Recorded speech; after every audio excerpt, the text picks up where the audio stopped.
കേരളം കണ്ട ഏറ്റവും വലിയ മണി ചെയിൻ തട്ടിപ്പായ ഹൈറിച്ചിന് ശേഷം വീണ്ടും അതേ മോഡൽ തട്ടിപ്പ്. മാഹി സെമിത്തേരി റോഡിൽ ശ്രീനാരായണ B.Ed കോളേജിന് സമീപം തുറന്ന് പ്രവർത്തിച്ചിരുന്ന നെക്സ്റ്റ് വൈബ് ഓൺലൈൻ ഷോപ്പ് എന്ന സ്ഥാപനം മുഖേനയാണ് സ്ത്രീകൾ ഉൾപ്പെട്ട ഒരു സംഘം ആളുകൾ ഈ തട്ടിപ്പ് നടത്തിയത്. നിക്ഷേപിക്കുന്ന സംഖ്യ 200 ദിവസത്തിനകം ഇരട്ടിപ്പിച്ച് തിരിച്ചു നൽകുമെന്ന് വാഗ്ദാനം ചെയ്ത ഈ തട്ടിപ്പ് സംഘം മാഹിക്കാരനായ പ്രവാസിയിൽ നിന്നും 12 ലക്ഷം വാങ്ങി വഞ്ചിച്ചതായാണ് പരാതി. മാഹി പാറക്കല്ലിലെ മനയിൽ വീട്ടിൽ M. ഫസലുവാണ് പരാതിക്കാരൻ. ഫസലു മാഹി പോലീസിൽ നൽകിയ പരാതിയെ തുടർന്ന് പോലീസ് അന്വേഷണം തുടങ്ങി. കണ്ണൂർ യോഗശാല റോഡിൽ ബ്ലാക്ക് ടൈഗർ എന്ന സെക്യൂരിറ്റി ഏജൻസി നടത്തുന്ന ഫസലു തന്റെ മകന്റെ കല്യാണത്തിനായി സമ്പാദിച്ച 18 ലക്ഷം രൂപയാണ് ഈ തട്ടിപ്പ് കമ്പനിയിൽ നിക്ഷേപിച്ചത്. കൂടെ പഠിച്ച ഒരു സ്ത്രീ മുഖേനയാണ് തട്ടിപ്പ് സംഘം ഫസലുവിനെ സമീപിച്ചത്. ആദ്യം ഫസലുവിന്റെ സ്ഥാപനത്തിൽ നിന്നും മാഹിയിലേക്ക് സെക്യൂരിറ്റിയെ ആവശ്യപ്പെട്ടു. ഈ രീതിയിൽ വിശ്വാസവും അടുപ്പവും സ്ഥാപിച്ചാണ് ചിട്ടി പിടിച്ചതടക്കം 18 ലക്ഷം രൂപ ഫസലുവിൽ നിന്നും ഈ സംഘം തട്ടിയെടുത്തത്. പറഞ്ഞ അവധി കഴിഞ്ഞതോടെ ഫസലു പണം തിരികെ ആവശ്യപ്പെട്ടു. എന്നാൽ പണം തിരികെ നൽകാതെ ഒഴിവുകഴിവുകൾ പറഞ്ഞ് അയാളെ പറ്റിക്കുകയായിരുന്നു. ഒടുവിൽ 6 ലക്ഷം രൂപ മാത്രം തിരിച്ചു നൽകി. ബാക്കി 12 ലക്ഷത്തിന് ആവശ്യപ്പെട്ടപ്പോൾ കൈമലർത്തുകയായിരുന്നുവെന്ന് തലശ്ശേരി പ്രസ് ഫോറത്തിൽ നടത്തിയ വാർത്താ സമ്മേളനത്തിൽ ഫസലു പറഞ്ഞു. കൂടുതൽ പണം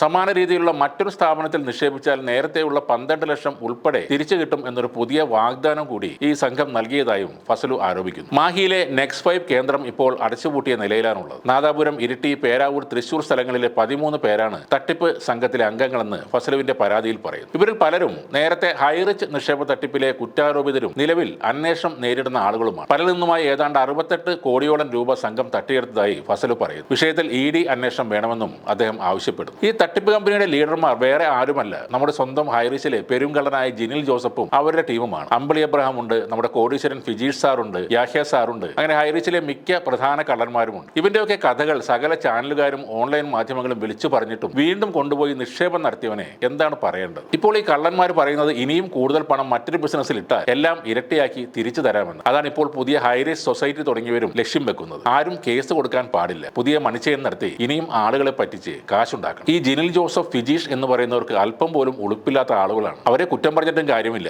നിങ്ങൾ സ്ഥിരം മണിച്ചെയിൻ നടത്തിപ്പിന്റെ ആളുകളാണ് എന്ന് അറിഞ്ഞിട്ടും കുറെ പേർ കാശുമായി നിങ്ങളുടെ അടുത്തേക്ക് വരുമ്പോൾ ഇതൊക്കെ സംഭവിക്കും. ഹൈറിച്ചിന്റെ മുതലാളി പ്രതാപൻ സാർ ജയിലിലാണ്. ശ്രീനാമാഡം ആണെങ്കിൽ ജാമ്യത്തിലാണ്. അവരുടെ ഹൈറിച്ച് എന്ന കമ്പനിയാണെങ്കിൽ ഇനിയൊരിക്കലും തുറക്കാത്ത വിധം പൂട്ടിക്കെട്ടി സീലും വെച്ചിട്ടുണ്ട്. എന്നാൽ ഇതേ ആളുകൾ പല പേരിലും ഇതേ മണിച്ചെയിൻ പ്ലാനുമായി ഇവിടെ ഉണ്ട്. ഹൈറിച്ചിന് ജയ് വിളിക്കുന്ന മന്ദബുദ്ധികൾ ഉള്ളിടത്തോളം കാലം ഈ തട്ടിപ്പ് തുടരും. ഇവിടെ ഒരുപാട് ആത്മഹത്യകളും നടക്കും. അതൊക്കെ ഒഴിവാക്കാൻ ഇത്തരം മണി ചെയിൻ ക്രിമിനലുകളെ അകറ്റി നിർത്തുക. ഇവരുടെ ചതിയിൽപ്പെട്ട എല്ലാവരും കേസ് കൊടുക്കുക. സൊസൈറ്റിയും ന്യൂട്ടനും ഐൻസ്റ്റീനും ഒന്നും ഒരു കാര്യവും ചെയ്യാൻ പോകുന്നില്ല. കാശ് പോയവർക്ക് ആരും തിരികെ കൊടുക്കുകയുമില്ല. പകരം 100ഉം 200ഉമായി ഇവർ നിങ്ങളുടെ കാശ് പിരിച്ച് തിന്നുകൊണ്ടേയിരിക്കും.